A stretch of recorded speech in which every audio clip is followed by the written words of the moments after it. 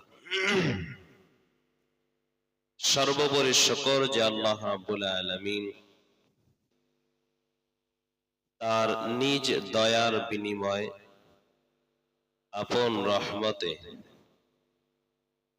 আল্লাহর করুণায় এই দামিময় মজলিসে শরীক হওয়ার মতো তৌফিক দিয়েছেন। এজন্য আরেকবার কালিমাতুশ শুকর উচ্চারণ করি, আলহামদুলিল্লাহ। রমজান মাস শ্রেষ্ঠতম মাস। রাসূল বলেন, আউয়ালুহু রাহমাতুন ওয়া আওসাতুহু মাগফিরাতুন ওয়া আখিরুহু ইতকুম মিনান নার। রমজানের প্রথম অংশটা হলো রহমতের। তার মানে রমজানের প্রথম 10টা দিন হলো রহমতের। প্রথম 10 দিনের আজকে শেষ দিন, 10 রমজান। জানি না কতটুকু আল্লাহর পক্ষ থেকে রহমতের ভাগীদার হতে পেরেছি, কতটুকু আল্লাহর প্রিয় হতে পেরেছি। তবে আল্লাহর কাছে তৌফিক চাওয়া এবং আল্লাহ তাআলার রহমতের দিকে তাকিয়ে থাকা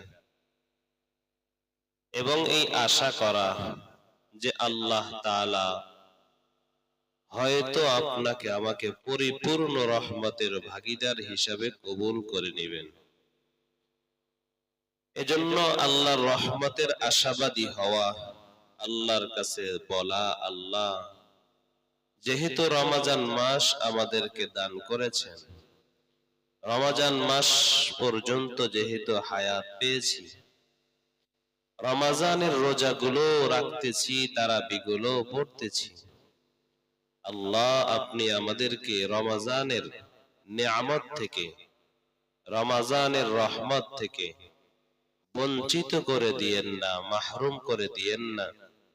আল্লাহ পরিপূর্ণভাবে রমজানের পূর্ণাঙ্গ নিয়ামত, রহমত, মাগফিরাতের ভাগীদার হিসাবে আল্লাহ যেন আমাদের সবাইকে কবুল করে নেন, আমিন।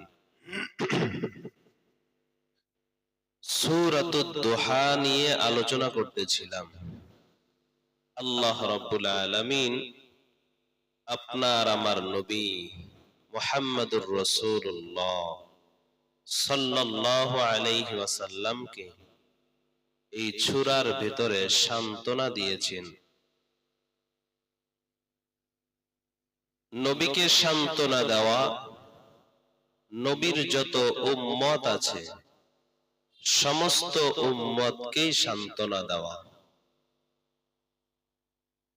দুনিয়ার ভেতরে কাফেররা যখন নবীকে কষ্ট দিয়েছিল যে আল্লাহ তোমাকে ভুলে গিয়েছে, আল্লাহ তোমাকে ছেড়ে দিয়েছে, বিনিময়ে আল্লাহ তাআলা নিজে শপথ করে বলছেন যে না নবী, আমি আপনাকে ভুলেও যাই নাই, আমি আপনাকে ছেড়েও দেই নাই। এবং নবীকে এটা জানিয়ে দেওয়া হয়েছিল, পয়গম্বর আপনার দুনিয়ার থেকে আখিরাত উত্তম।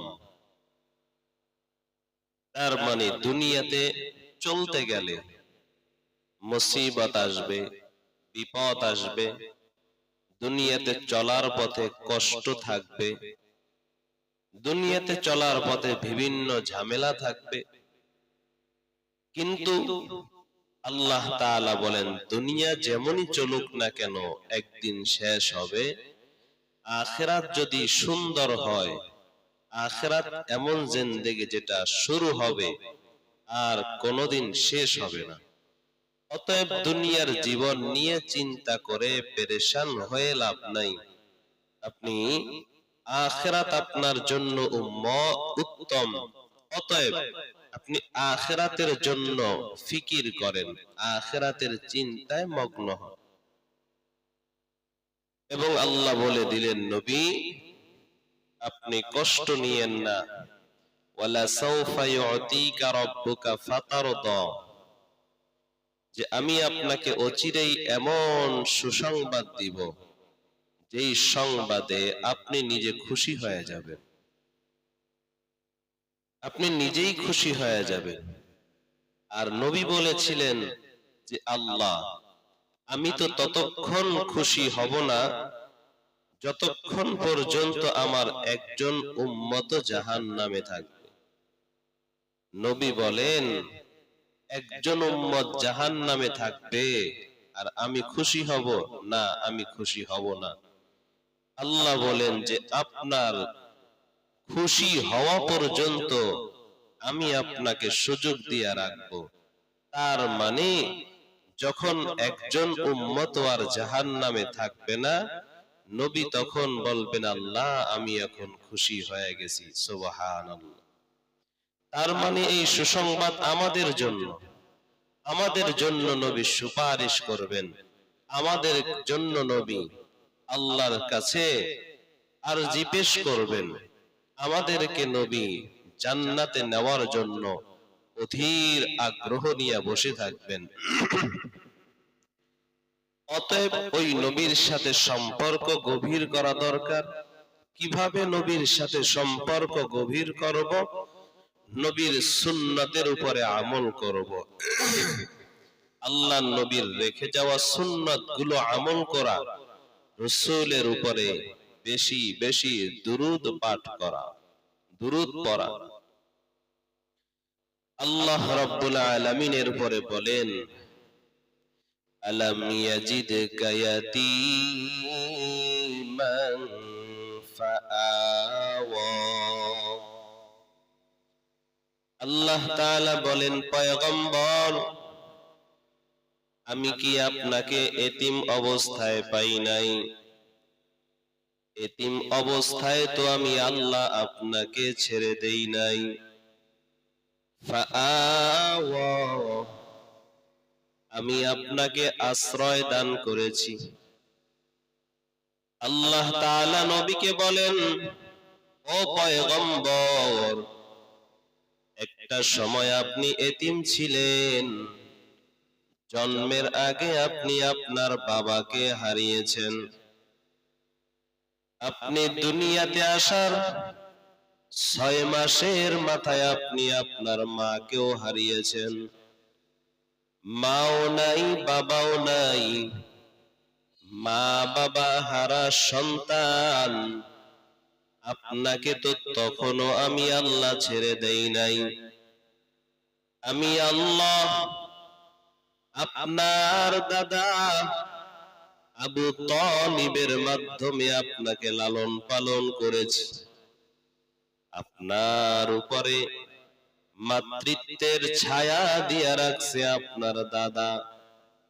ওগো আল্লাহর রাসূল, এতিম অবস্থায়ও যেহেতু আপনাকে আমি আল্লাহ ছেড়ে যাই নাই, ছেড়ে দেই নাই, আর অন্য কোন সময় পর্যায়ক্রমে আপনাকে কখনো ছেড়ে যাব, আপনাকে ছেড়ে দিব, এটা কশ্চিন কালেও হতে পারে না।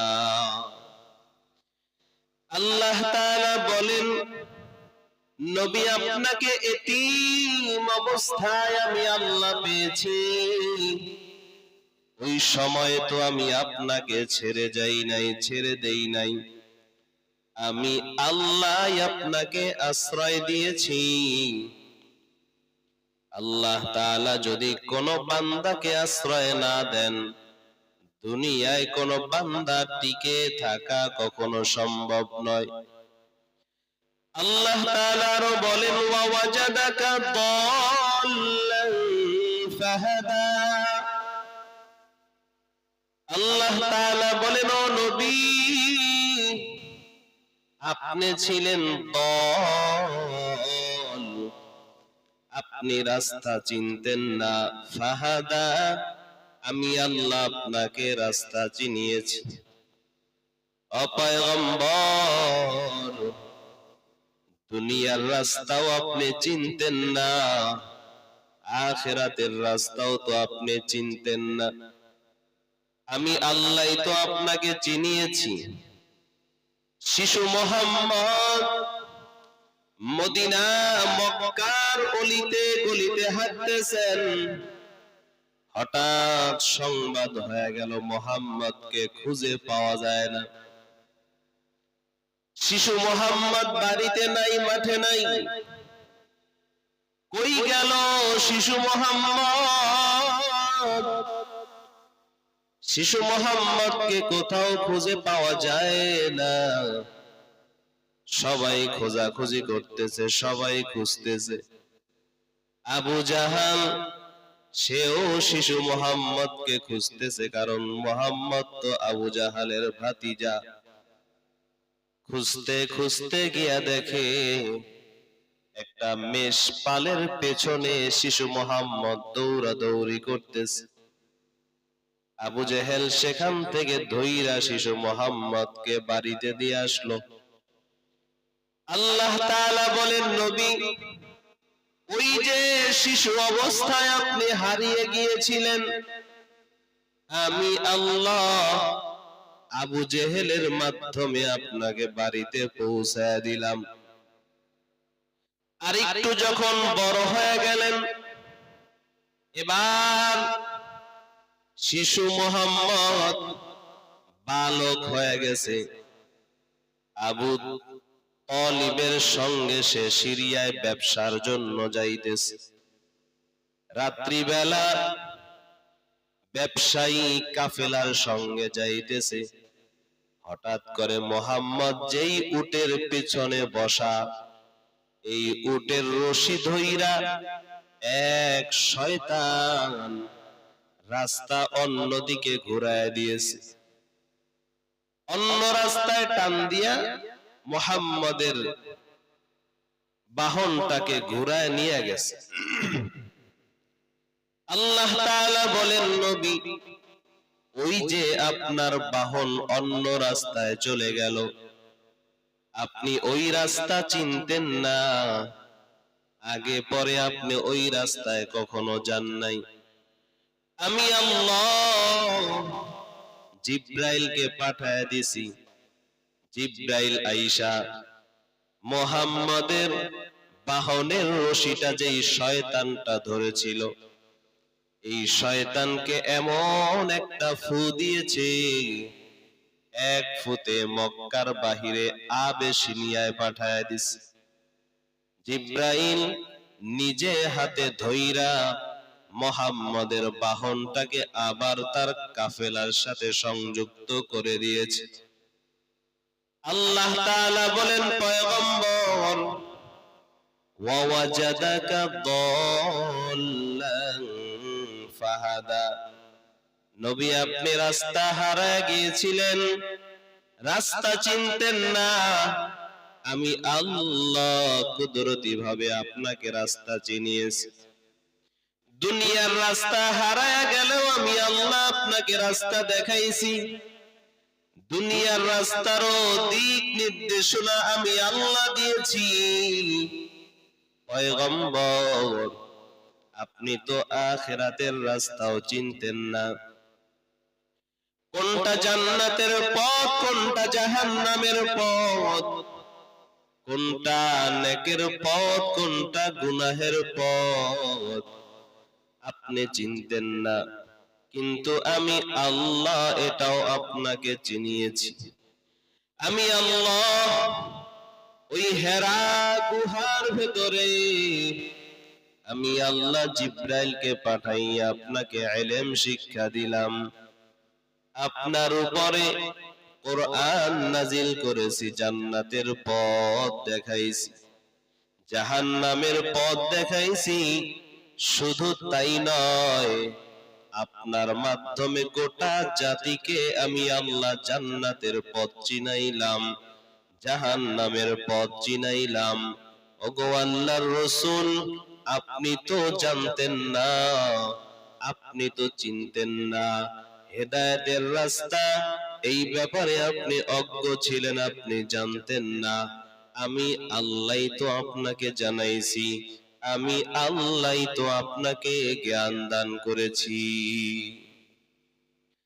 আল্লাহ তাআলা বলেন, নবী আপনি চিনতেন না, আমি আল্লাহ আপনাকে চিনিয়েছি। আল্লাহ বলেন, ওয়া ওয়াজাদাকা আইলান ফাআগনা, ও পয়গম্বর আপনি নিঃস্ব ছিলেন, আমি আল্লাহই আপনাকে ধনী বানিয়েছি। পয়গম্বর আপনি অসহায় ছিলেন, আপনি নিঃস্ব ছিলেন, কোন রকম কোন সম্পদ আপনার ছিল না, আপনি এতিম ছিলেন, আপনি অজ্ঞ ছিলেন, আপনি নিঃস্ব ছিলেন। আমি আল্লাহ আপনাকে সহায়তা দান করেছি, আমি আল্লাহ আপনাকে রাস্তা দেখাইলাম, আমি আল্লাহ আপনাকে ধনী বানাইলাম। নবী আপনি তো একটা সময় গরিব ছিলেন, নিঃস্ব ছিলেন, অসহায় ছিলেন। কেমন অসহায়? আল্লাহ নবী, আল্লাহ তাআলা বলেন, পয়গম্বর আপনার কাছে আপনার নিজের খরচ চালানোর মতো সম্পদও ছিল না। আপনার চাচা আবু তালিব, আবু তালিবের সম্পদ দ্বারা আমি আল্লাহ আপনাকে সাহায্য করেছি, আবু তালিবের সম্পদ দ্বারা আপনি চলেছেন। ও পয়গম্বর আমি আল্লাহ আপনাকে কেমন ভাবে লালন পালন করেছি। আবু তালিব যদিও আপনার উপরে ঈমান আনে নাই, আপনাকে যদিও মানে নাই, কিন্তু এমন মোহাব্বত আমি তার ভেতরে দিয়া দিছিলাম, মক্কার সমস্ত মানুষ যখন আপনার দুশমন, ওই সময় আবু তালিব বলেছিল, আমার ভাতিজা মুহাম্মদ যাই বলুক না কেন, যেই ধর্মের দাওয়াত দেখ না কেন, তোমাদের মন চাইলে মানো, মন না চাইলে মানবা না, কিন্তু সাবধান, আমি জীবিত থাকা অবস্থায় আমার ভাতিজার শরীরে একটা ফুলের আঁচড়ও আমি লাগতে দিব না।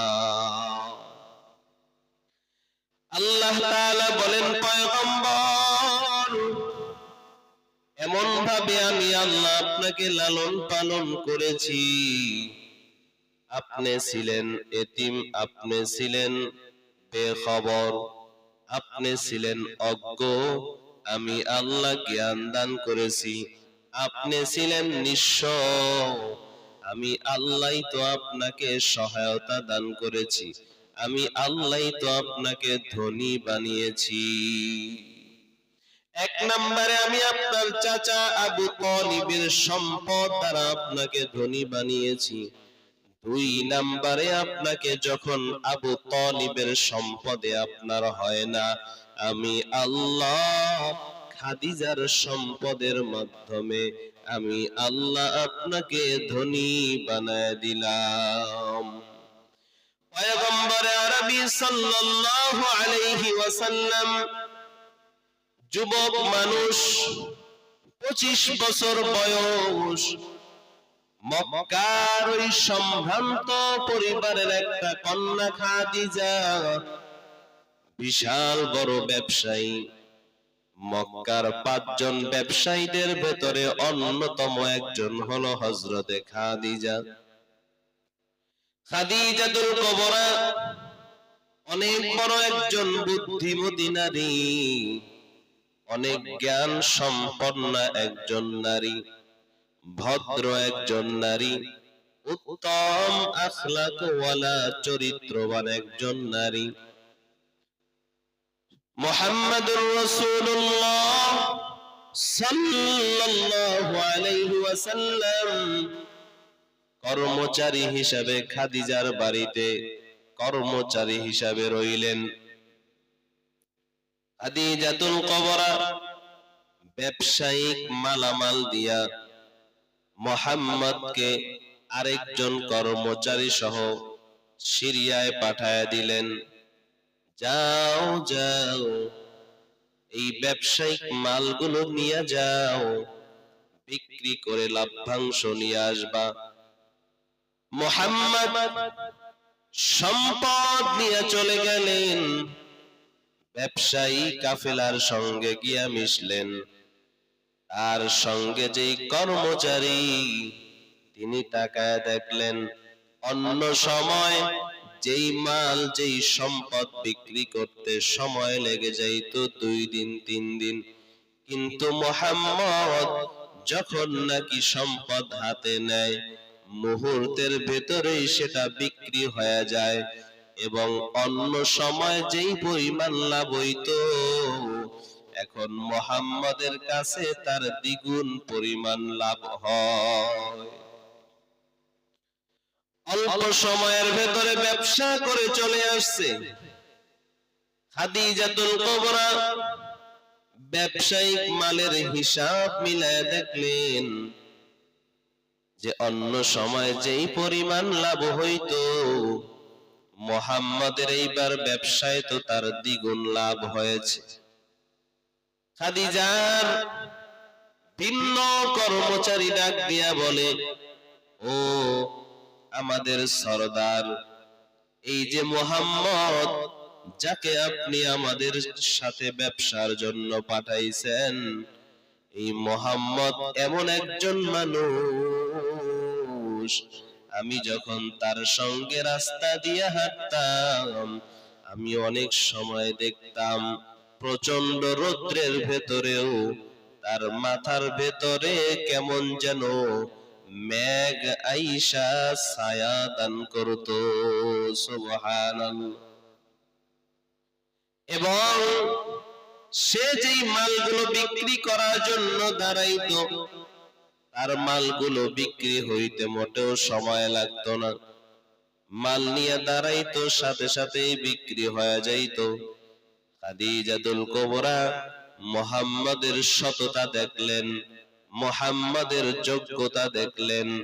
এবার কিছুদিন পর মুহাম্মদকে ডাক দিয়া বলে, মুহাম্মদ তুমি যদি কিছু না মনে করো, কিছু যদি মনে না করো, আমি তোমাকে একটা কথা বলতে চাই, আমি তোমাকে বিবাহ করতে চাই। মুহাম্মাদুর রাসূলুল্লাহ মাত্র 25 বছর বয়স। মুহাম্মদ ডাক দিয়া বলে, এ ব্যাপারে আমি কিচ্ছু বলবো না, আমার গার্ডিয়ান, আমার অভিভাবক, আমার চাচা, আপনার যদি কিছু বলার হয় আপনি আমার চাচার কাছে বলবেন, আমার চাচা যেটা বলবে সেটাই আমি মেনে নিব। খাদিজাতুল কুবরা আবু তালিবের কাছে সংবাদ পাঠায় দিলেন, এই আবু তালিব, আমি তোমার ভাতিজা মুহাম্মদকে বিবাহ করতে চাই। আবু তালিব রাজি হয়ে গেল, বিবাহ বন্ধনে আবদ্ধ হয়ে গেল। এতিম একটা সন্তান মুহাম্মদ, সম্পদ বলতে কিছু নাই, কিন্তু মক্কার বিশাল বড় একজন ধনী। খাদিজা যখন তাকে বিবাহ করে ফেলল, মক্কার বড় বড় লিডার, সম্ভ্রান্ত পরিবারের মানুষগুলো বলে, এই খাদিজা তুমি কি করলা? তুমি একজন সুন্দরী নারী, তুমি একজন রূপসী নারী, তুমি একজন সম্ভ্রান্ত পরিবারের কন্যা, অথচ তুমি এমন একজন বেকার ছেলে, এমন একজন এতিম ছেলেকে কেন বিবাহ করলা? মক্কার মানুষগুলো যখন বিভিন্ন কানাঘোষা করতেছে, হযরতে খাদিজাতুল কুবরা তিনি সমস্ত মক্কার বড় বড় লিডারদেরকে ডাক দিলেন, সমস্ত লিডারদেরকে ডাক দিলেন, বাড়িতে মেহমানদারির আয়োজন করলেন, সবাইকে খানার দস্তরখানে বসাইলেন। খানার দস্তারখানে বসাইয়া খাদিজা এবার সবাইকে ডাক দিয়া বলতেছেন, এই মক্কার মানুষ, তোমরা তো আমাকে বিভিন্ন জনে বিভিন্ন কথা বলতেছ, বিভিন্ন রকম গালমন্দ করতেছ, বিভিন্ন রকম আলোচনা সমালোচনা করতেছ। আমি একজন ধনী নারী হয়ে একজন গরিব মানুষকে, মিসকিন মানুষকে, অসহায় মানুষকে আমি কেন বিবাহ করলাম? আমার স্বামীর কোনো টাকা পয়সা নাই, আমার স্বামীর কোনো সম্পদ নাই, এমন একটা মানুষকে কেন আমি বিবাহ করলাম? খাদিজাতুল কুবরা সমস্ত মক্কার মানুষগুলোকে খানার দস্তারখানে বসায়া বলে, আমি এখন তোমাদেরকে সাক্ষী রেখে বললাম, আমি খাদিজার যত স্থাবর অস্থাবর যত সম্পদ আছে, সব সম্পদ আমি আমার স্বামী মুহাম্মদকে দিয়া দিলাম। এবার আমার স্বামী মুহাম্মদ হলেন ধনী, আমি খাদিজা হইলাম ফকির। এবার বলো, আমি একজন ফকির হইয়া একজন ধনী মানুষকে বিবাহ করেছি, বলো আমার কি অপরাধ? সুবহানাল্লাহ। আল্লাহ তাআলা বলেন, ওয়াজাদাকা আইলান ফাআগনা। আল্লাহ তাআলা বলেন, নবী আপনি ছিলেন গরীব, আপনি ছিলেন নিঃস্ব, আমি আল্লাহ আপনাকে ধনী বানাইছি। খাদিজার সমস্ত সম্পদ আপনার করে দিয়েছি, সমস্ত সম্পদের মালিক আপনি হয়ে গেছেন, মক্কার শ্রেষ্ঠ একজন ধনী ব্যক্তি আপনি হয়ে গেছেন। আল্লাহ তাআলা বলেন, ও পয়গম্বর, আপনাকে আমি আল্লাহ খাদিজার সম্পদ দিয়া ধনী বানাইলাম। খাদিজার সম্পদেও যখন আপনার হচ্ছে না, আমি আল্লাহ আপনার সাহাবা আবু বকরের সম্পদ দ্বারা আপনাকে সাহায্য করলাম। আবু বকরের সম্পদেও হয় না, ওসমানের সম্পদ দিয়ে আপনাকে সাহায্য করলাম। ও পয়গম্বর, আপনাকে আরো সম্পদ দরকার। পয়গম্বর, মক্কা থেকে হিজরত করাইয়া আমি আল্লাহ মদিনায় নিয়ে গেলাম, আপনাকে আনসারদের সম্পদের মাধ্যমে আমি আল্লাহ আরো ধনী বানায় দিলাম। যেই পয়গম্বর একটা সময় ঠিক মতো খানা পাইতেন না, ঘরের চুলায় আগুন জ্বলতো না, যদিও আল্লাহ তাআলা পর্যায়ক্রমে আমার নবীকে ধনী বানাইছেন, কিন্তু আমার নবী গরিবী হালাতটাকে বেশি পছন্দ করেছেন, গরিব থাকাটাই বেশি পছন্দ করেছেন। আল্লাহ তাআলা যখন খাদিজার সম্পদ দিয়া নবীকে ধনী বানাইছেন, খাদিজার সম্পদ নবীর হাতে আসার পর নবী এটাকে জমা রাখে নাই, এটা আল্লাহর জন্য দান করে দিয়েছেন, সদকা করে দিয়েছেন। আবু বকরের সম্পদ আসছে, আবু বকরের সম্পদ দান করে দিয়েছেন। সাহাবায়ে কেরামের সম্পদ নবীকে দিয়েছেন, নবী এগুলাও দান করে দিয়েছেন। নবীকে আল্লাহ তাআলা ধনী বানাইছেন, কিন্তু নবী নিজের থেকে গরিবী অবস্থা বেশি পছন্দ করেছেন। কারণ হলো, গরিব মানুষের প্রতি আমার আল্লাহর এত দয়া। ধনী মানুষের 500 বছর আগেই আল্লাহ, ধনী মানুষের 500 বছর আগে আল্লাহ গরিব মানুষকে জান্নাত দিয়া দিবেন। সুবহানাল্লাহ। এজন্য আল্লাহ নবী সব সময় আল্লাহর কাছে দোয়া করতেন, আল্লাহ তুমি আমাকে গরিব অবস্থায় রাখো, আয় আল্লাহ তুমি আমাকে গরিবদের সঙ্গে রাখো, আয় আল্লাহ আপনি আমাকে গরিবদের সাথেই মরণ দান করেন, আবার হাসরের ময়দানে গরিবদের সঙ্গেই আমার হাসর করিয়েন। আল্লাহ তাআলা নবীকে এত সম্পদ আল্লাহ দিয়েছেন। আল্লাহ তাআলা বলেন, ও পয়গম্বর, আপনি যদি চান পুরা মদিনা শহরটা আমি স্বর্ণ দিয়া বাদাই করে দিব, স্বর্ণ দিয়া বাদাই করে দিব, সব স্বর্ণ হয়ে যাবে। কিন্তু আমার নবী বলেছেন, আল্লাহ যদিও আপনি আমাকে সম্পদ দেন, কিন্তু আমি সম্পদ চাই না, এই সম্পদের বিনিময়ে আপনি আমার উম্মত গুলোকে মাফ করে দেন।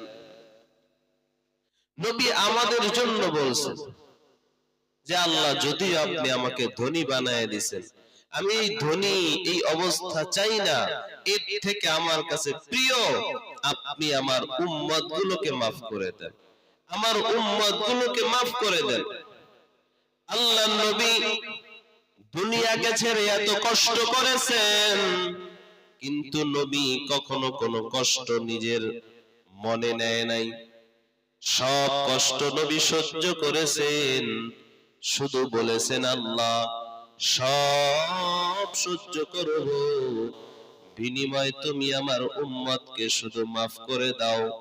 আল্লাহ নবী এত কষ্ট করেছেন, একদিন দুদিন তিন দিন চার দিন পর্যন্ত, 7 দিন পর্যন্ত অনেক সময় নবীর চুলায় আগুন জ্বলতো না। অথচ নবীকে আল্লাহ তাআলা কত দিতে চাইছেন, কত দিয়েছেন, কত সম্পদ দিতে চাইছেন, কত সম্পদ নবীকে দিয়েছেন। অথচ নবী এমন অবস্থায় চলতেন, কখনো 5 দিন 7 দিন নবীর চুলায় আগুন জ্বলতো না।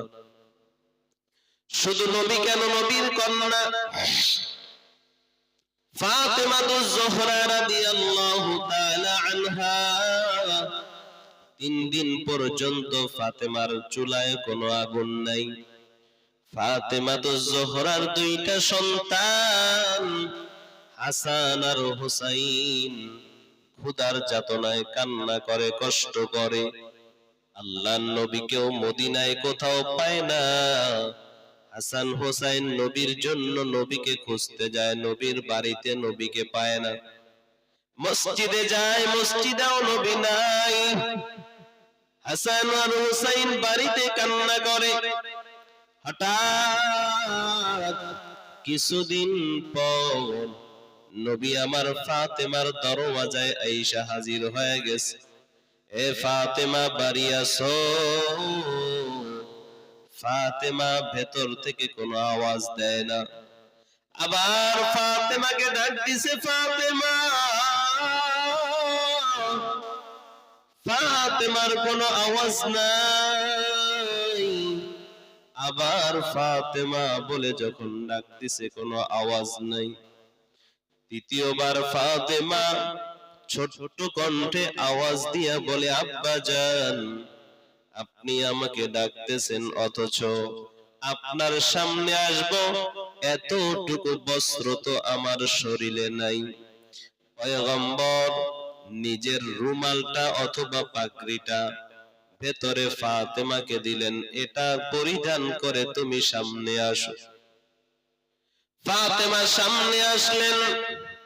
ফাতেমার সঙ্গে নবী কথা বলতেছেন, রাহমাতুল লিল আলামিন কথা বলতেছেন। হাসান হুসাইন সজাগ হয়ে গেছে, দৌড়ে আইসা বলে, না না, এতদিন পর্যন্ত তুমি কইছিলা আজকে বিচার করো, বিচার করো। কি বিচার? বলে, তোমার মেয়ে ফাতেমা 3 দিন হয়ে গেল আমাদের জন্য কোনো খাবারের বন্দোবস্ত করে না। আমরাও তো ক্ষুধায় কষ্ট করি, তুমিও নাই। তোমাকে দেখলে যদি একটু সান্ত্বনা পাইতাম, কিন্তু না না, তোমাকেও তো পাইতেছি না। হযরতে হাসান আর হুসাইন নবীর কাছে যখন নাকি বারবার আবদার করে, এবার পয়গম্বর বলে, এই নাতি, তোরা অপেক্ষা কর, আমি তোদের জন্য খানার ব্যবস্থা করে নিয়ে আসি। পয়গম্বরে আরবি সাল্লাল্লাহু আলাইহি ওয়াসাল্লাম বের হয়ে গেলেন। হাঁটতেছেন, হেঁটে হেঁটে এক ইহুদির জংলায় চলে গেলেন। ইহুদির কাছে গিয়া বললেন, তোমার এই বাগানে কোনো কর্মচারী লাগবে কিনা, কোন দিন মজুর লাগবে কিনা? ইহুদি বলে, হ্যাঁ, আমার একজন কর্মচারী লাগবে। কাজ হলো কূপের থেকে পানি উঠায়া উঠায়া গাছের গোড়ায় দিবে, এটাই কাজ। বিনিময় কি দিবেন? বলে, বিনিময় হলো প্রতি বালতি পানির বিনিময় তোমাকে 4টা করে খেজুর দেওয়া হবে। রহমাতুল লিল আলামিন রাজি হয়ে গেলেন। ইহুদির বাগানে কাজ করতেছেন, 1 বালতি 2 বালতি 3 বালতি পানি উঠায়া দিছেন। 4র্থ বালতি পানি উঠানোর জন্য যখন নাকি কূপের ভেতরে বালতি ফালাইছেন, রশিটা ছিঁড়া কূপের ভেতরে পড়ে গেছে। নবী আমার দাঁড়ায় রইছেন, পানি উঠাইতে পারেন না। দূর থেকে ইহুদি দেখছে, ইহুদি দেখে দৌড়ে আসছে, কিরে পানি দাও না কেন? রহমাতুল লিল আলামিন ডাক দিয়া বলে, মালিক, রশি ছিঁড়া বালতি নিচে পড়ে গেছে। ইহুদি দেরি করে নাই, হাতটা বাড়াইয়া রহমাতুল লিল আলামিনের চেহারায় একটা থাপ্পড় লাগায় দিছে। ইহুদির থাপ্পড় খাইয়া রহমাতুল লিল আলামিন মনটা মলিন করে ফেলছেন। নবী ডাক দিয়া বলে, এই ইহুদি ভাই, আমি তোমার বাড়িতে আর কাজ করব না, তোমার বাড়িতে আর কাজ করব না, আমি চলে গেলাম। ইহুদি বলে, ঠিক আছে চলে যাও, তবে তুমি যেই কয় বালতি পানি উঠাইছো তার মূল্য তোমাকে দিয়া দেই। 3 বালতি পানি উঠাইছো, গুনে গুনে 3 4 12টা খেজুর পয়গম্বরকে দিয়া পয়গম্বরকে বিদায় করে দিলেন। নবী আমার ফাতেমার দরওয়াজায় চলে আসছেন। ফাতেমার দরওয়াজায় গিয়া বলে, হাসান আর হুসাইনকে ডাক দাও, খাবার নিয়ে আসছে। রহমাতুল লিল আলামিন হাসান হুসাইনকে পকেট থেকে খেজুর বের করে দেয়।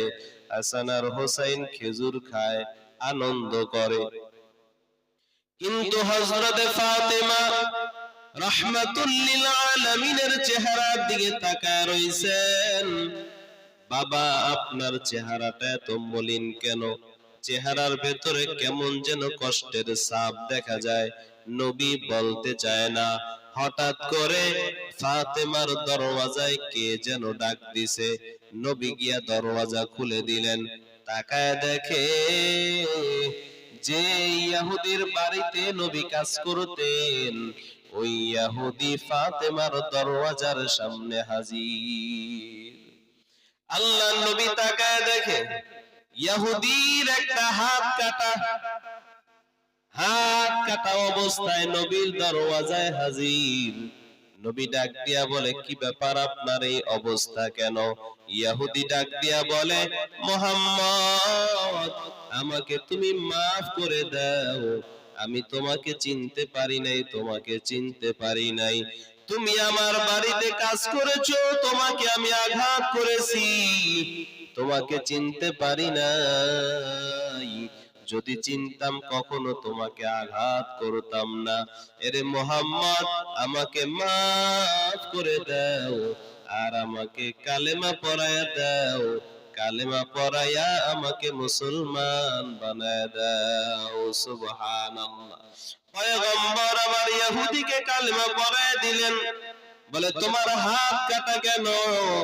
ইহুদি ডাক দিয়া বলে, রে মুহাম্মদ, তোমাকে আমি যেই হাত দ্বারা আঘাত করেছি, যখন আমি বুঝতে পারলাম জগতের শ্রেষ্ঠ মানুষের গালে আমার হাত লাগছে, এই হাত আমি নিজের হাত নিজেই কেটে ফেলেছি। আল্লাহ নবী ডাক দিয়া বলেন, কাটা হাতের টুকরাটা দাও। নবীর হাতে যখন নাকি কাটা হাতের টুকরাটা দেওয়া হলো, পয়গম্বর একটু থুতু মোবারক বের কইরা কাটা হাতের ভেতরে যখন আবার লাগায় দেয়, হাত আগের মতো আবার সুন্দর জোড়া নিয়ে নেয়। সুবহানাল্লাহ। আল্লাহ তাআলা বলেন, নবী আপনি ছিলেন অসহায়, আপনি ছিলেন নিঃস্ব, আমি আপনাকে ধনী বানাইছি। কিন্তু আল্লাহ নবী, আল্লাহ যদিও নবীকে ধনী বানাইছেন, নবী গরিবী হালাতটাকে বেশি পছন্দ করেছেন। গরিবী হালাতটাকেই নবী বেছে নিয়েছেন। যেই নবী একটা সময় খানা পাইতেন না, ঘরের চুলায় নবীর আগুন জ্বলতো না, আল্লাহ তাআলা নবীকে এত সম্পদ দিয়েছেন, এত সম্পদশালী নবীকে বানাইছেন। বিদায় হজে আমার নবী 63টা দুম্বা নিজের হাতে কোরবানি করেছেন। সুবহানাল্লাহ। আল্লাহ তাআলা নবীকে সম্পদ দিয়েছেন, আর এই সম্পদ নবী নিজের জন্যই রেখে দেয় নাই, আল্লাহ দিছেন, আবার আল্লাহর জন্যই ব্যয় করে দিছেন। আল্লাহর দেওয়া সম্পদ আল্লাহর জন্যই আবার ব্যয় করে দিছেন। কিন্তু আল্লাহ বলেন, নবী আপনি তো এতিম ছিলেন, তখনও আপনাকে ছেড়ে দেই নাই। আপনি অসহায় ছিলেন, আপনাকে তখনও ছেড়ে দেই নাই। আপনি রাস্তা ভুলে গিয়েছিলেন, আমি পথ দেখাইছি। দিনের ব্যাপারে আপনি অজ্ঞ ছিলেন, আমি আপনার উপরে কোরআন নাজিল করেছি। আমি আপনাকে হেদায়েতের পথ দেখাইছি। পয়গম্বর আপনি গরীব ছিলেন, আমি আপনাকে ধনী বানাইছি। আপনাকে সম্পদের প্রাচুর্য সব আমি আল্লাহ দান করেছি। সব সময় আমি আল্লাহ আপনার পাশে ছিলাম, কোন সময় তো ছেড়ে দেই নাই। কাফের মুশরিকরা বিভিন্ন সময় বিভিন্ন কথা বলবে, বলুক, নবী আপনি কিছু মনে করিয়েন না, ওদের কথায় আপনি মনক্ষুণ্ণ হয়েন না। এবার আল্লাহ তাআলা বলেন, পয়গম্বর এত নিয়ামত আমি আল্লাহ আপনাকে দান করলাম, এবার শুনেন। ফাআম্মাল ইয়াতীমা ফালা তাকহার। ওগো পয়গম্বর আপনি সাবধান, কখনো এতিমদের সঙ্গে খারাপ আচরণ করবেন না। দুনিয়াতে যারা এতিম, এদের সঙ্গে আপনি দুর্ব্যবহার করবেন না, এতিমদেরকে ধাক্কা দিবেন না, এতিমদের সাথে খারাপ আচরণ করবেন। কারণ এতিমের মনে বড় কষ্ট। কি পরিমাণ কষ্ট আপনি করেছেন আপনি তো জানেন। ও পয়গম্বর এতিমের সঙ্গে দুর্ব্যবহার করবেন না। যারা এতিমের সঙ্গে দুর্ব্যবহার করে তাদেরকেও বলবেন তারাও যেন এতিমের সঙ্গে দুর্ব্যবহার না করে। আল্লাহ তাআলা নবীকে বলার মাধ্যমে গোটা দুনিয়ার উম্মতকে, গোটা দুনিয়ার মানুষকে জানায় দিলেন, সাবধান, তোমরা কিন্তু এতিমের সঙ্গে খারাপ আচরণ করবা না। আল্লাহ নবী এতিমদেরকে কতটা মহব্বত করতেন, কতটা ভালোবাসতেন।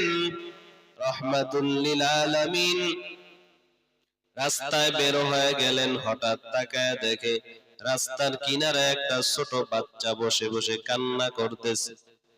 আল্লাহ নবী বাচ্চার মাথায় হাত দিলেন, কি ব্যাপার, কান্না করো কেন? বাচ্চাটা ডাক দিয়া বলে, কি বলবো, এই দুনিয়াতে আমার মা নাই, বাবাও নাই। আমার মা বাবা দুজন দুনিয়ার থেকে বিদায় নিয়েছে। আমি এখন কার কাছে যাব? আমি এখন কার কাছে আশ্রয় নিব? আমি এখন কাকে মা বলে ডাকবো, বাবা বলে ডাকবো? রাহমাতুল লিল আলামিন ছোট বাচ্চার মাথায় হাত দিয়া বলে, রে সন্তান, কান্না করিও না, আফসোস করিও না। নবী মুহাম্মদ যদি তোমার বাবা হয়ে যায় আর খাদিজা যদি তোমার মা হয়ে যায়, বলো তোমার আর কোনো আফসোস থাকবে কিনা? ছোট বাচ্চাও সুন্দর জবাব দেয়, না, নবী মুহাম্মদ যদি আমার বাবা হয়ে যায়, খাদিজাতুল কুবরা যদি আমার মা হয়ে যায়, তাহলে তো আমার চেয়ে ভাগ্যবান আর দুনিয়ার কেউ হবে না। আল্লাহর নবী সন্তানকে কোলে নিয়ে বাড়িতে চলে গেলেন, খাদিজার সঙ্গে পরিচয় করায় দিলেন। নবী আমার খাদিজাকে বললেন তাকে সুন্দর করে গোসল করায় দাও, সুন্দর করে জামা কাপড় পরাইয়া দাও। পয়গম্বরে আরবি সাল্লাল্লাহু আলাইহি ওয়াসাল্লাম গোসল করায়া সুন্দর কাপড় চোপড় পরায়া নবী বলেন চলো আমরা এবার মসজিদের দিকে যাব। বাচ্চাটাও বের হয়ে গেল নবীর সঙ্গে, নবীও ঘর থেকে বের হইলেন। এবার পয়গম্বর বাচ্চাটাকে ডাক দিয়া বলে তুমি এখন হেঁটে হেঁটে মসজিদে যাইবা না, তুমি আমার কাঁধে চড়ে বসো, আমি কাঁধে করে তোমাকে মসজিদে নিয়ে যাব। সুবহানাল্লাহ।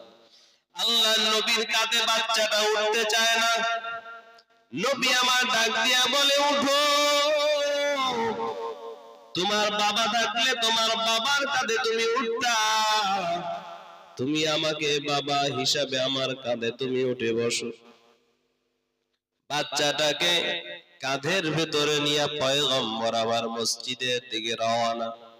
মসজিদে চলে গেলেন, মসজিদে গিয়া বাচ্চাটাকে নামাইলেন, নিজের কাছে নিয়ে বসলেন। রহমাতুল লিল আলামিন সাহাবায়ে কেরামকে ডাক দিয়া বলে ও সাহাবায়ে কেরাম, এই বাচ্চাটাকে এত মহব্বত করি কেন জানো? এই বাচ্চাটাকে আমি কাঁধে করে নিয়ে আসলাম, এই বাচ্চাটাকে আমার সঙ্গে দাঁড় করাইলাম, এই বাচ্চাটাকে সাথে নিয়ে আমি নামাজ আদায় করলাম। এই বাচ্চাটাকে এত মহব্বত কেন করি জানো? কারণ এই বাচ্চাটারও দুনিয়ায় মা নাই বাবা নাই, এই বাচ্চাটাও এতিম, আমি নবী মুহাম্মদও ছিলাম এতিম। আমি জানি এতিমের মনে কষ্ট, কারণ আমি ছোটবেলায় ওই মাঠে যাইতাম, মাঠে সন্তানেরা খেলাধুলা করত, সন্ধ্যা বেলায় দেখতাম সব সন্তানদের মা বাবা আইসা বাচ্চাগুলোকে কোলে নিয়ে যায়, বাবারা আইসা বাচ্চাগুলোকে কোলে নিয়ে যায়। কিন্তু আমি নবী মুহাম্মদ অপেক্ষা করতাম, আমি তো আর বুঝতাম না যে আমার বাবা আর কোনোদিন আসবে না। আমি অপেক্ষা করতাম, আমি আমার বাবার কোলে ওঠার জন্য আমি যে কত কেঁদেছি। আমি মাঠের কিনারায় বসে বসে কান্না করতাম, আমার মা এসে আমাকে নিয়ে যাইতো। কত যে মায়ের কাছে আবদার করেছি, মাগো আমার বাবাই কই, আমার বাবাই কই, আমি আমার বাবার কোলে উঠতে চাই। সব সন্তানদের বাবা আছে, তারা তাদের বাবার কোলে ওঠে, বাবার কাছে আবদার করে, বাবা তার আবদার গুলো পুরা করে দেয়। আমিনা ডাক দিয়া বলতো তোর বাবা দুনিয়ায় নাই, তুই জন্মের আগে তোর বাবা দুনিয়ার থেকে বিদায় হয়ে গেছে। শিশু মোহাম্মদ বলে মা গো, আমার বাবার কবরটাকে আমি একটু দেখতে চাই। নবী আমার মায়ের সঙ্গে বাবার কবর জিয়ারতের জন্য রওনা। বাবার কবরের কিনারায় যাওয়ার পর নবী আর নিজেকে ধরে রাখতে পারে নাই, বাবার কবরের উপরে গিয়া হাউমাউ করে কান্না করছেন, কিন্তু বাবা তো আর সাড়া দেয় না। বাবার কবর দেখা মায়ের সঙ্গে আবার রওনা করেছে। পথিমধ্যে আইসা আমিনা ডাক দিয়া বলে রে মুহাম্মদ, আমার মনে হয় আর বেশি দিন হায়াত নাই, আমি মনে হয় বেশি সময় আর বাঁচবো না। এরে মুহাম্মদ, কারো সঙ্গে বেয়াদবি করবা না রে বাবা, তোমার মা যখন জীবিত ছিল, মা তোমার সব আবদার পূরণ করেছে, কিন্তু তোমার মা যেদিন থাকবে না, সেই দিন তুমি সব আবদার পূরণ করতে পারবা না। মা তোমাকে যতই শাসন করুক, যতই তোমাকে গালি দেখ, কিন্তু আবার তোমাকে বুকে জড়ায়া ঘুমায়। কিন্তু এখন থেকে বড় সাবধানে চলবারে মোহাম্মদ, সাবধানে থাইকা।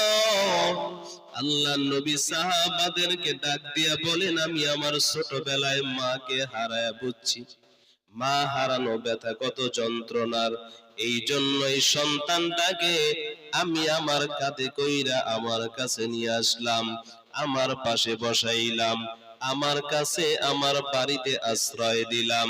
নবী আমার সন্তানদার মাথার ভেতরে হাত দিয়া দোয়া করলেন, আর সাহাবাদেরকে ডাক দিয়া বললেন, ও সাহাবায়ে কেরাম, তোমরাও যদি কোনো এতিম সন্তানদেরকে পাও, কোন এতিমের সন্তানের মাথায় যদি হাতটা দিয়া দোয়া করো, এতিমের সন্তানের মাথায় যদি একটু মহাব্বত করে হাতটা বুলায় দাও, হাতের নিচে যতগুলো চুল, যতগুলো পশম তোমার থাকবে, ওই পরিমাণ সওয়াব আল্লাহ তোমার আমল নামায় দিয়া দিবে।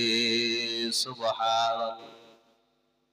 আল্লাহ তাআলা বলেন, নবী ফাআম্মাল ইয়াতীমা ফালা তাকহার, ও পয়গম্বর, এতিমদের সঙ্গে খারাপ আচরণ করবেন না, তাদের সাথে ভালো ব্যবহার করবেন, মোহাব্বত করবেন, তাদের সঙ্গে ভালো আচরণ করবেন। নবী ও সাহাবাদেরকে জানায় দিলেন, এ সাহাবায়ে কেরাম, তোমরা যদি কোনো এতিমকে লালন পালন করো, এতিমদের সাথে যদি ভালো আচরণ করো, পয়গম্বর হাতের দুইটা আঙ্গুল দেখায় বললেন, শাহাদাত আঙ্গুলের সাথে অপর আঙ্গুলটা যেমন একটা আরেকটার সাথে মিলানো, কাছাকাছি।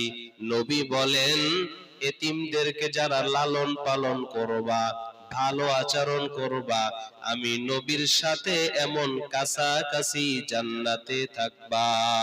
সুবহান। ফাআম্মাল ইয়াতীমা ফালা তাকহার, এতিমদের সঙ্গে খারাপ আচরণ করবা না, এতিমদের সঙ্গে ভালো আচরণ করবা। ওয়া আম্মাস সাইলা ফালা তানহার, আল্লাহ তাআলা বলেন, হে পয়গম্বর, আপনার কাছে যদি কোনো সওয়াল করে আসে, কেউ যদি আইসা কোনো প্রশ্ন আপনাকে করে, পয়গম্বর আপনি তাকে নিষেধ করবেন না, তাড়ায়া দিবেন না, তাকে আপনি ধমক দিবেন না। কেউ যদি আইসা আপনার কাছে কিছু চায়, আপনি তাকে যা পারেন দিয়া দিবেন। কোন ভিক্ষুক যদি আসে, আপনি তাকে যা পারেন দিয়া দিবেন। খবরদার তাকে আপনি ফিরায় দিবেন না, তাকে আপনি ধমক দিবেন না। আবার যদি কেউ আপনার কাছে আইসা কোনো প্রশ্ন করে, আপনি তাকে ফিরায় দিবেন না, শান্তভাবে প্রশ্নের জবাব দিয়া দিবেন। সুবহানাল্লাহ। কোন সওয়ালকারী কিছু যদি জিজ্ঞেস করে, তাকে আপনি একবার জিজ্ঞেস করছে, আবার জিজ্ঞেস করলো, এই জন্য আপনি রাগ করবেন, ধমক দিবেন না? না। কেউ যদি জানার জন্য কোনো প্রশ্ন করে, যতবার করবে আপনি তাকে জবাব দিয়া দিবেন। কোন অসহায় যদি আপনার দরওয়াজায় আইসা কিছু চায়, আপনার সাধ্য অনুযায়ী আপনি দিয়া দিবেন। কখনো কোনো ভিক্ষুক ফিরাবেন না। এই জন্য পয়গম্বরে আরবি সাল্লাল্লাহু আলাইহি ওয়াসাল্লাম, তার কাছে এক মহিলা সুন্দর একটা চাদর আইনা হাদিয়া দিছেন।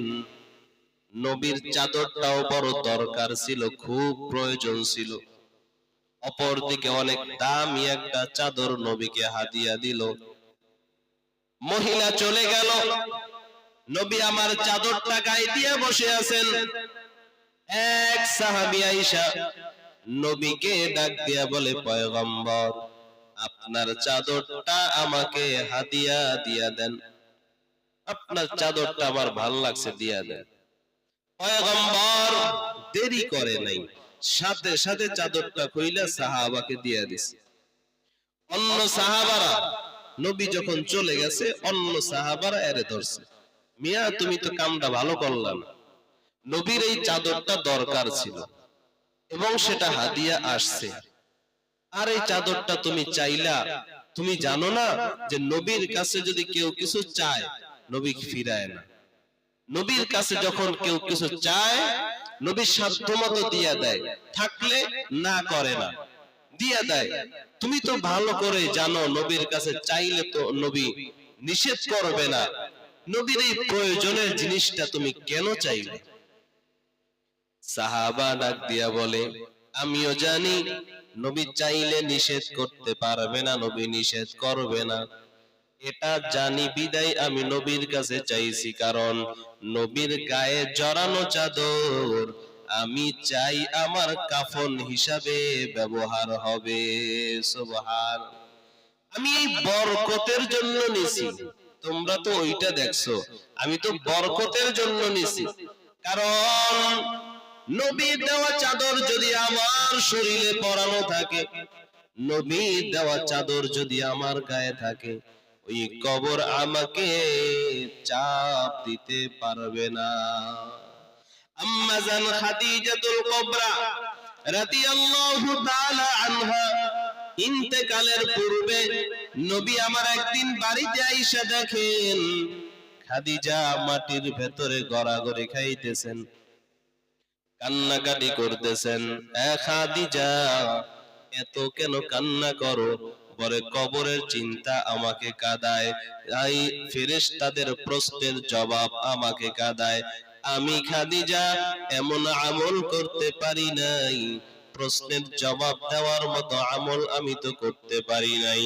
ওই কবরের ভয়, হাসরের ময়দানের ভয় আমি খাদিজাকে কাঁদায়। আল্লাহর নবী বলে তুমি কান্না বন্ধ করে দাও। খাদিজা বলে পয়গম্বর আপনি যদি আমাকে কিছু অভয় দেন, কিছু ওয়াদা করেন, আমি কান্না বন্ধ করতে পারি। আল্লাহর নবী বলেন বলো কি চাও?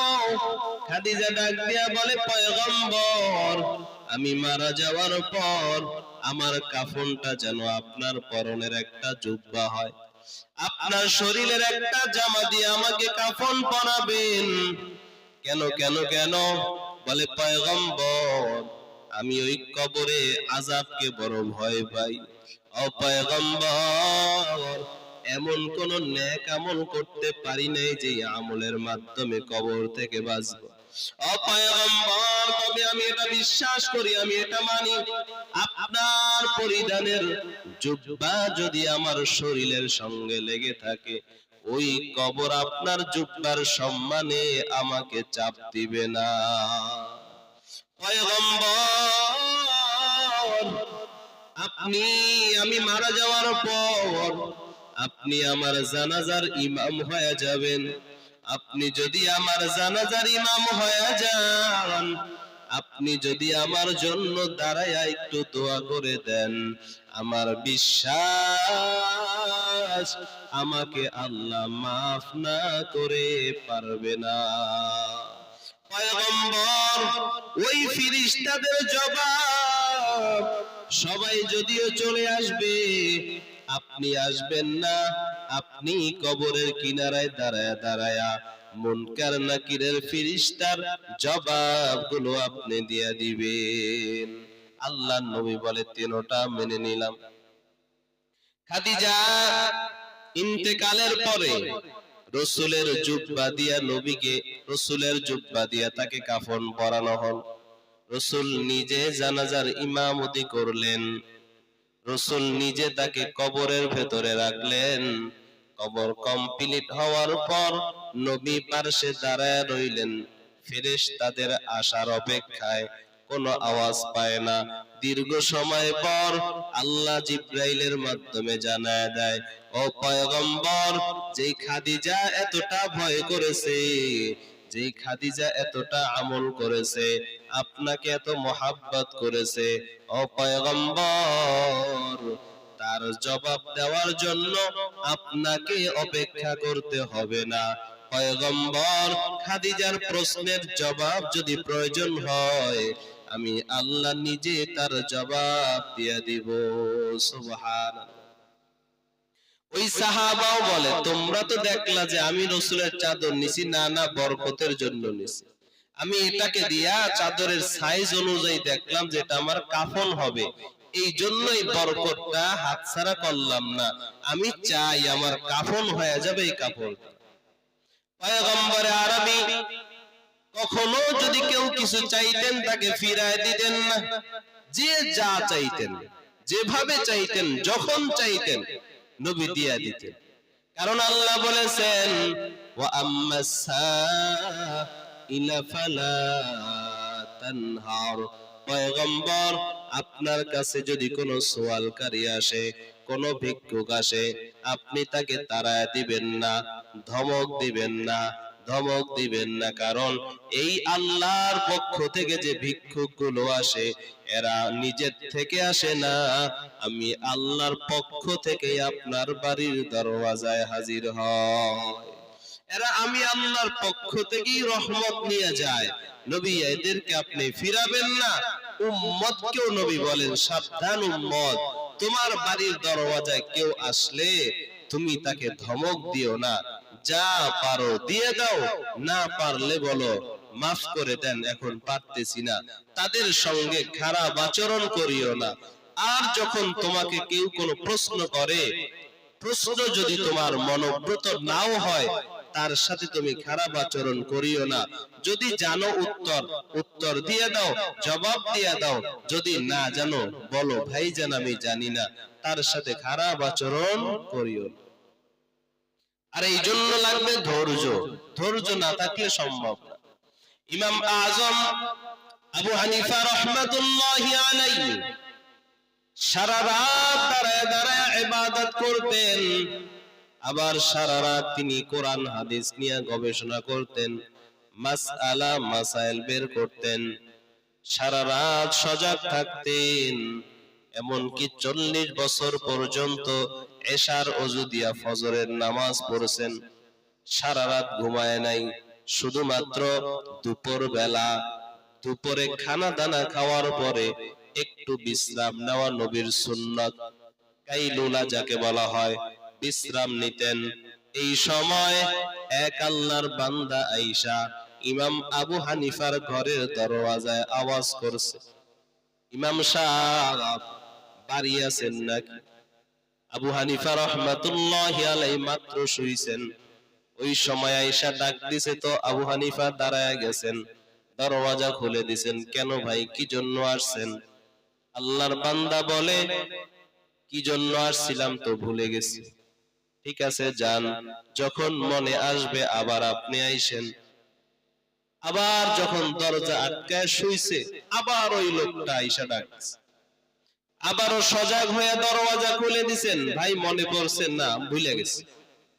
আবার চলে গেছে, আবার শুইছেন, আবার ডাক দিছে। এবারও উঠছে, দরজা খুলে দিছে। কেউ ভাই মনে আছে নাকি? বলে না, ভুলে গেছে। ইমাম আজম আবু হানিফা রাহমাতুল্লাহি আলাইহি রাগ করেন নাই, বলে ভাই আপনার যখন মনে আসবে তখন আপনি আবার আইসেন। চতুর্থবার মাত্র শুইছেন, আবার দরওয়াজায় আওয়াজ। আবু হানিফা দরওয়াজাটা খুলে দিলেন, বললেন ভাই মনে আসছে নাকি? বলে হ্যাঁ। কি প্রশ্ন? ডাক দিয়া বলে, অযুগের ইমাম, বলেন তো মানুষের পায়খানা এটা মিষ্টি না তিতা? কেমন প্রশ্ন! মেজাজ খারাপ করার প্রশ্ন না, এটা কোনো প্রশ্ন হইল? কিন্তু ইমাম আজম আবু হানিফা রাহমাতুল্লাহি আলাইহি তিনি তো সাধারণ কোন মানুষ নয়। আবু হানিফা বুদ ইমামে বাসাফা আসরাজে উম্মতানে মুস্তাফা ফামা ফিল মাশরিকিন লাহু নাযীরুন ওয়ালা বিল মাগরিবিন ওয়ালা বিকুফা। ইমাম আযম আবু হানিফা রাহমাতুল্লাহি আলাইহি বলেন, আসলেই কি তোমার প্রশ্ন এইটা? বলে, হ্যাঁ, এটাই আমার প্রশ্ন। আবু হানিফা রাহমাতুল্লাহি আলাইহি জানায় দেয়, তাহলে শুনে নাও, মানুষের পায়খানার দুই অবস্থা, শুকনা কালে এক অবস্থা, ভিজা কালে এক অবস্থা। যখন শুকায় যায় এটা তিতা হয়ে যায়, যখন শুকনা ভিজা থাকে তখন এটা মিষ্টি থাকে। এবার যুবক দিছে হাইসা যে, ভাই আপনি কি কোন টেস্ট করে দেখছেন? আবু হানিফা রাহমাতুল্লাহি আলাইহি এত ইলম আল্লাহ দিয়েছেন। আবু হানিফা রাহমাতুল্লাহি আলাইহি ডাক দিয়া বলে, ভাই তুমি দেখবা যখন পায়খানা ভিজা থাকে এটার উপরে মাছি পড়ে, আর মাছির স্বভাব হলো মিষ্টি জিনিসের উপরে বসা। মাছি বসে, যখন শুকায় যায় এটার উপরে মাছি বসে না, আর কোন তিতা জিনিসের উপরে কিন্তু মাছি বসে না। ভিজা অবস্থায় মাছি বসে, তার মানে এটায় মিষ্টতা আছে, এই জন্য মাছি বসছে। শুকায় গেলে তিক্ততা চলে আসছে, এই জন্য এটার উপরে মাছি বসে না। সুবহানাল্লাহ। এমন ইলম আল্লাহ তাদেরকে দিয়েছেন। কেন? তাদের স্বভাবটা, আখলাকটা ছিল নবীর আদর্শের সাথে মিলান। নবীর আদর্শ যেমন, তেমন ভাবে নিজের জীবন গড়েছেন, তো আল্লাহ ইলম দিয়ে দিয়েছেন, গায়বী ইলম আল্লাহ দান করে দিয়েছেন। ইমাম আযম আবু হানিফা রাহমাতুল্লাহি আলাইহি এত বড় একজন বুজুর্গ, এত বড় একজন আলেম, এত বড় একজন খাঁটি আল্লাহর গোলাম, জীবনে নামাজ আদায় করতেন। রমজান মাসে ৬২ বার কোরআনকে খতম করতেন। সুবহানাল্লাহ, ৬২ বার কোরআনকে খতম করতেন। তাহলে তার ভেতরে কি পরিমাণ কোরআনের ইলম! আল্লাহ তাআলা বলেন পয়গম্বর, এক নাম্বার ফাআম্মাল ইয়াতীমা ফালা তাকহার, দুই নাম্বার ওয়া আম্মাস সাইলা ফালা তানহার, এতিমদের সঙ্গে খারাপ আচরণ করবেন না, কোন সওয়ালকারী সওয়াল করলে আপনি তাকে ফিরিয়ে দিবেন না। ওয়া আম্মা বিনি'মাতি রাব্বিকা ফাহাদ্দিস, ও পয়গম্বর, আপনাকে যে নিয়ামতগুলো দিয়েছি এই নিয়ামতগুলো আপনি বর্ণনা করেন। কি কি নিয়ামত আপনাকে দান করেছি? ও পয়গম্বর, আমি আল্লাহ যে নিয়ামতগুলোর কথা বলে দিলাম এই নিয়ামতগুলো আপনি আলোচনা করেন। দুনিয়ার মানুষ, তোমরা তোমাদেরকে যে আমি আল্লাহর পক্ষ থেকে নিয়ামত, এই নিয়ামতগুলোর কথা স্মরণ করো, তাহলে আমি রবের শুকর আদায় করবা, আর আমি রবের শুকর আদায়ের মাধ্যমে তোমার সম্মান আমার কাছে অনেক বেড়ে যাবে। আল্লাহ কি নিয়ামত দিয়েছেন? কিছুই তো দেয় নাই। বলে, না না, অনেক নিয়ামত দিয়েছেন, অনেক নিয়ামত দিয়েছেন। একটু চিন্তার বিষয়, জীবনে কোনোদিন তো আল্লাহর কাছে বলি নাই, আল্লাহ তুমি আমাকে মানুষ বানাইও। আল্লাহ তাআলা যে মানুষ বানাইছেন এটাই তো কত বড় নিয়ামত। আল্লাহ তো চাইলে পারতেন আমার রূহটাকে একটা কুকুরের বাচ্চার গর্ভে দিয়া দিতে, কিছু করার ছিল না। কোনদিন তো আল্লাহকে বলি নাই মানুষ বলে দুনিয়ায় পাঠান। আল্লাহ মানুষ হিসাবে দুনিয়ায় পাঠাইছেন, শুধু মানুষ বানাই ক্ষান্ত হন নাই। আল্লাহ তাআলা হিন্দুর ঘরেও পাঠাইতে পারতেন, বৌদ্ধের ঘরেও পাঠাইতে পারতেন। আল্লাহ তাআলা না কইরা মুসলমানের ঘরে পাঠাইছেন, এটা যে আল্লাহর কত বড় নিয়ামত। আল্লাহ তাআলা মুসলমানের ঘরে পাঠাইয়াই ক্ষান্ত নয়, আবার বিশ্ব নবী মুহাম্মদুর রাসূলুল্লাহ সাল্লাল্লাহু আলাইহি ওয়াসাল্লামের উম্মত হিসেবে পাঠাইছেন, এটা যে কত বড় নিয়ামত। কারণ অনেক নবীরা পর্যন্ত দোয়া করছে, আল্লাহ নবী না বানাইয়া যদি আখিরি নবীর উম্মত বানাইতা আরো অনেক খুশি হয়ে যাইতা। এটা যে আল্লাহর কত বড় নিয়ামত। আল্লাহ যে দুইটা চক্ষু দান করেছেন, কত বড় নিয়ামত। যেই বান্দাটার চোখ নাই সে বুঝে এই চোখটার কত দাম। যেই বান্দার দুইটা হাত নাই, আল্লাহ যে আমাকে দুইটা হাত সবল রাখছেন, কত বড় নিয়ামত। আল্লাহ তাআলা যে দুইটা পা সবল রাখছেন, কত বড় নিয়ামত আল্লাহর। যাকে আল্লাহ পা দেয় নাই তাকে যদি প্রশ্ন করা হয় পাটা কত নিয়ামত, সে বলতে পারবে যে আসলে দুইটা পায়ের কত দাম, একটা হাতের কত দাম। যাকে আল্লাহ হাত দেয় নাই সে এই নিয়ামতের কদর বোঝে। আল্লাহ তাআলা বলেন, নবী আপনাকে যে নিয়ামতগুলো দিয়েছি এগুলো আপনি আলোচনা করেন, এগুলো নিয়ে ভাবেন। আমি আল্লাহর নিয়ামতগুলো দিয়া ভাবতে থাকেন। আল্লাহ তাআলা বলেন, বান্দা কত শত নিয়ামত আমি আল্লাহ তোমাকে দান করলাম। দুনিয়ায় আসছো, আমি আল্লাহ তোমার জন্য তোমার মায়ের স্তনের ভেতরে তোমার জন্য পুষ্টিকর খাবার তৈরি করে দিলাম। দুনিয়ার সব বিজ্ঞানীরা একমত, মায়ের স্তনের দুধের থেকে বাচ্চার জন্য পুষ্টিকর খাবার দুনিয়াতে আর একটাও নাই। আল্লাহ তাআলা বলেন, এটা আমি আল্লাহ দেওয়া নিয়ামত। দুনিয়ার মানুষ ফ্লাক্স বানায়, গরম চা রাখে, গরম দুধ রাখে, 24 ঘন্টার বেশি গরম থাকে না। অথচ মায়ের স্তনের ভেতরে আমি আল্লাহ এমন দুধের ব্যবস্থা করলাম, 2 বছর 2.5 বছর পর্যন্ত তুমি কুদরতি ফ্লাক্সের দুধ পান করবা, 1 সেকেন্ডের জন্য ঠান্ডা হবে না। আস্তে আস্তে করে আমি আল্লাহ তোমাকে বড় বানাইলাম। ওই ছোট্ট অবস্থায় তুমি কোনো কথা বলতে পারো না, ক্ষুধা লাগলে বলতে পারো না, বাথরুম পায়খানা প্রস্রাবের প্রয়োজন হলে তুমি বলতে পারো না। এরে বান্দা দেখ আমি আল্লাহর কত বড় নিয়ামত, তুমি শুধু একটা কান্নার আওয়াজ পারো, শুধু কান্না করেছো, এই কান্নার মাধ্যমে তোমার সব প্রয়োজন আমি পূরণ করলাম। আরে দুনিয়ার মানুষ কে পারবে বাথরুমের সামনে গিয়া খানা খাইতে? কে পারবে? কেউ পারবে না। অথচ মায়ের প্লেটের সামনে তুমি বাথরুম করে দিয়েছো, মা সেখানে বসে খানা খাইছে, তোমাকে একটা থাপ্পড় দেয় নাই, তোমাকে একটা গালিও দেয় নাই, পায়খানা প্রস্রাব গুলো পরিষ্কার কইরা আবার কোলে নিয়া আবার তোমাকে চুমা দিছে। আরে মানুষ, তোমাকে আল্লাহ তাআলা কত নিয়ামত দান করেছেন দেখো। এরপরে তুমি আস্তে আস্তে বড় হইতেছো। এবার তোমার মা আপেল খায়, কমলা খায়, মালটা খায়, তোমার খাইতে মন চায়। আমি আল্লাহ তোমাকে ছোট ছোট কদুর বিচির মতো ছোট ছোট দাঁত দিলাম, ছোট ছোট নরম জিনিসগুলো তুমি চাবায়া চাবায়া খাইতেছো। এখন তুমি আস্তে আস্তে একটু কথাও বলতে পারতেছো, আর একটু বড় হয়ে গেছো, এবার শক্ত হাড্ডি চাবায়া খাইতে মন চায়। আমি আল্লাহ ওই দাঁতগুলোকে ফালাইয়া দ্বিতীয়বার আবার শক্ত কঠিন মজবুত দাঁত দিলাম।